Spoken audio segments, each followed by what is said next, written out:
Seguimos hablando con Adriana Garallo, rectora del Colegio de la Universidad.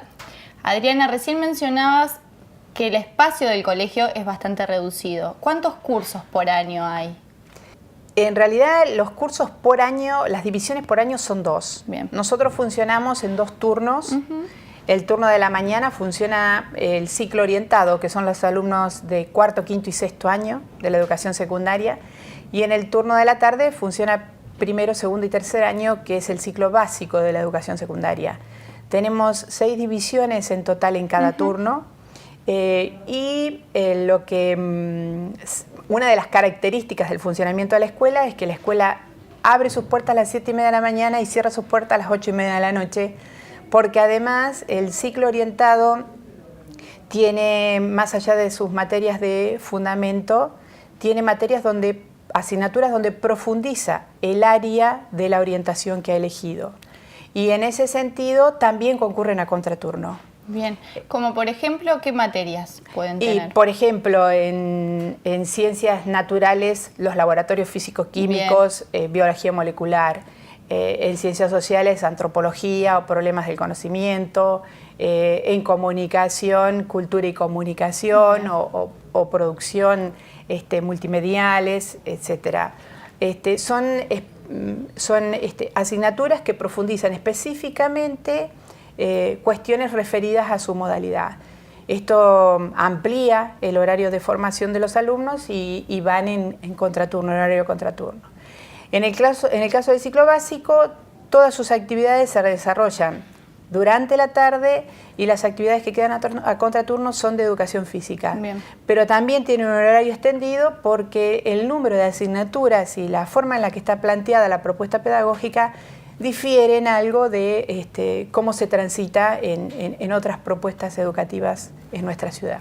¿Y el colegio tiene algún ingreso para sus alumnos? Sí, el colegio ha definido desde su normativa y desde hace mucho tiempo que el ingreso es directo para quienes tienen hermanos en la escuela y el resto es por sorteo.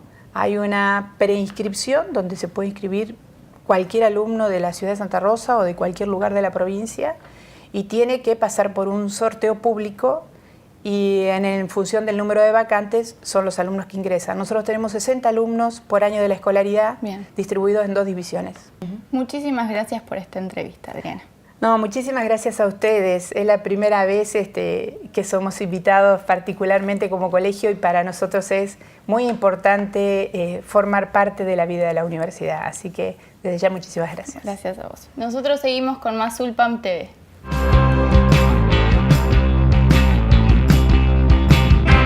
La etapa de comercialización fue un desafío para 815 Tech.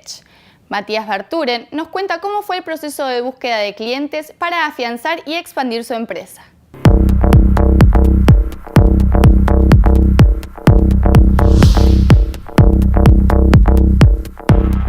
Al principio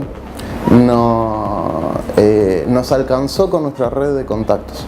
Así que al principio pudimos vender mucho solamente con el boca en boca, con comentar, che, tengo esto, venite o voy, se lo mostramos y dijeron sí, ponelo ya, porque verdaderamente era un problema importante. Y después, cuando eso ya medio nos quedó chico, ahí fue que nos enfrentamos al problema del marketing. La incubadora nos brindó una capacitación en ese sentido, después se contrató un experto que vino a trabajar con nosotros, teníamos visitas mensuales y desarrollamos toda nuestra estrategia de comercialización y después la probamos, la utilizamos y la mejoramos, que básicamente es contacto directo. O sea, nosotros elegimos alguna zona, nos agarramos una ruta, vemos que hay algunas ciudades por ahí, levantamos el teléfono, empezamos a llamar, hay proveedores, no hay, quiénes son, qué tal andan, cuánta gente tienen, armamos una propuesta y los vamos a visitar. Por el otro lado siguió la rueda del boca en boca, los proveedores conocen más proveedores y bueno, nos van recomendando, va saliendo gente o uno quiere abrir una ciudad nueva, entonces esto otro paquete de servidores nuevos, o bueno, las cooperativas también tienen mucho contacto, entonces cuando quedaste bien con la primera, con la segunda, con la tercera, se empezó a generar una bola por ahí.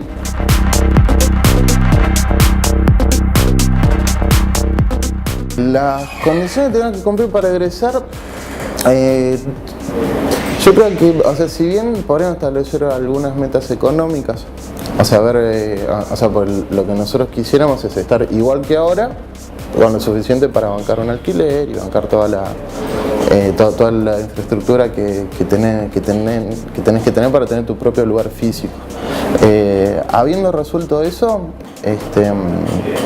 poco, o sea, cosas que tienen que ver con la organización nuestra, con dejar de depender de la incubadora por algunas cosas. En ese sentido, pues nosotros tenemos que fortalecer un poco más en lo que es por ahí nuestra propia red de contactos para que no sea suficiente y resolver el tema de la infraestructura. Yo creo que con eso ya estaríamos en condiciones de salir.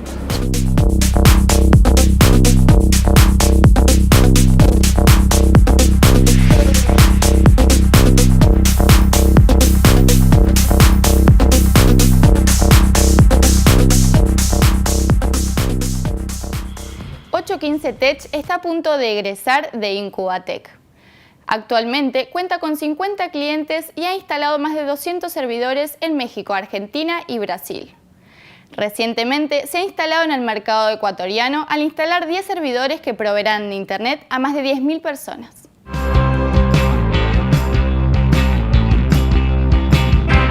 Ana Fernández Garay y otros investigadores estudian diferentes aspectos de la lengua y la cultura ranquel desde los años 80. En esta nota nos relata el inicio de su trabajo describiendo la lengua ranquel y además reflexiona sobre cómo lo que se denominó la campaña al desierto afectó a esta lengua.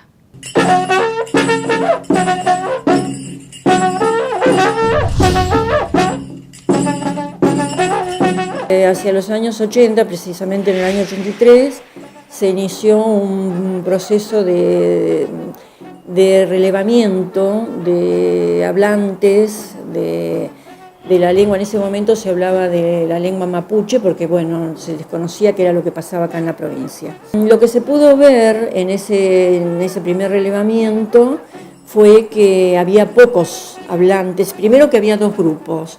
Que uno era el grupo de los llamados ranquelinos, los que se decían a sí mismos ranquelinos, que hablaban una variedad de lo que es la lengua mapuche, y otro grupo de mapuches que tenían lo que se llama la variedad sureña, es decir, lo que se llama el mapuche de Río Negro y de Chubut. El ranquelino es una variedad o un dialecto norteño de esa lengua mapudungun, que se llama mapudungun, ¿no?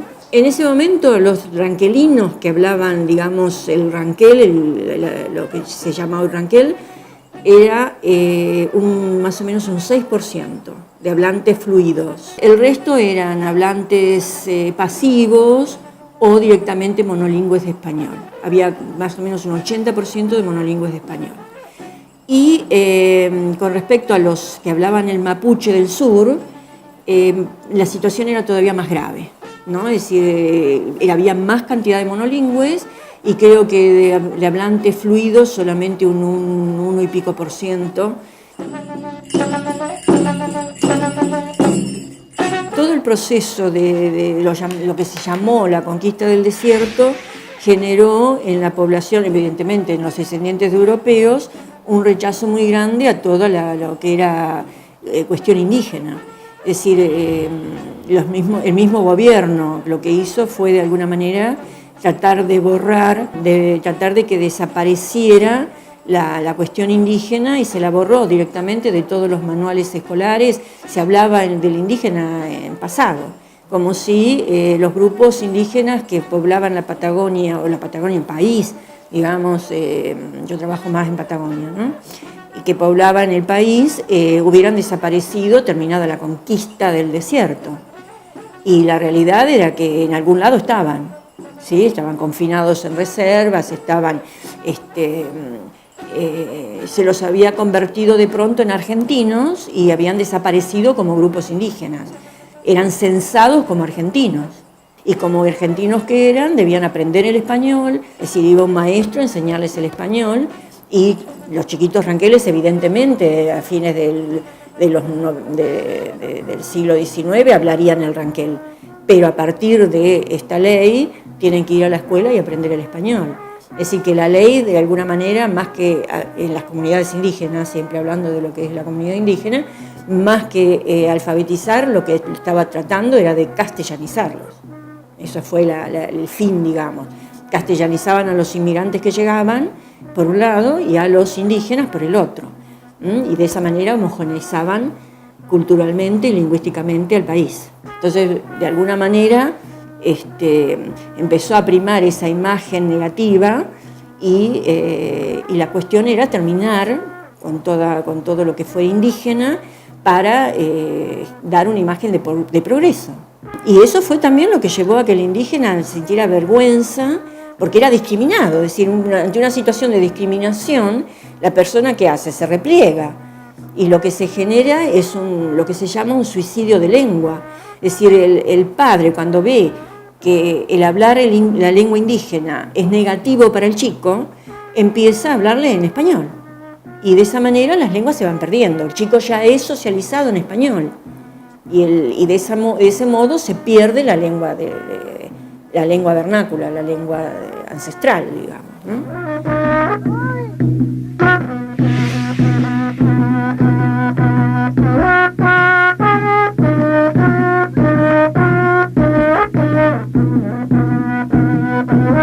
La toponimia de La Pampa es rica en palabras de origen ranquel. Sin embargo, en el hablar cotidiano de los pampeanos no existen palabras de esta lengua. Ahora es momento de despedirnos. La vía de comunicación con este programa es ulpamtv@gmail.com. Nos encontramos la semana entrante.